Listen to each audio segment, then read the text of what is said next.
আসসালামু আলাইকুম রাহমাতুল্লাহ। এই যে আপনারা এখন যে দেখতে পাচ্ছেন, হ্যাঁ, ঢাকা সিলেট টু ঢাকার এই রোডটা। এটা 6 লাইন হবে। এটার কাজ চলছে। তবে কাজ কিছু স্লো মোশনে চলছে। কিন্তু কাজ চলছে কিন্তু। কারণ এখানের আশেপাশে অনেক জায়গা ভাঙা যাবে, অনেক দোকানপাট, মসজিদ। কারণ রাস্তাটা সুন্দর করে করার জন্য আর যেহেতু 6 লাইন হবে, এর জন্য অনেক কিছুই ভাঙা যাবে। তো এই রাস্তাটা যখন হবে তখন সিলেট থেকে ঢাকায় যেতে সময়টা কম লাগবে। এখন যেমন প্রায় ৭-৮ ঘন্টা লেগে যায়। ওই সময় হয়তো ৪-৫ ঘন্টা লাগবে।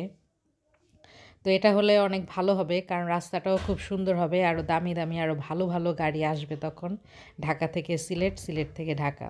আর এখন তো এই রাস্তার অবস্থা খুবই করুণ। এই রাস্তা দিয়ে যখন আমরা যাচ্ছিলাম তখন একদম মনে হচ্ছিল আমরা রোলার কোস্টারে উঠেছি। ঝাঁকানাকা, ঝাঁকানাকা, ঝাঁকানাকা দিচ্ছিল।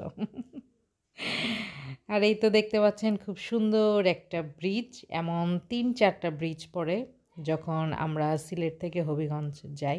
তো এখন মনের চাওয়া এটাই, যত দ্রুত সম্ভব সিলেট থেকে ঢাকার এই ৬ লেনের রাস্তাটি হয়ে যাক।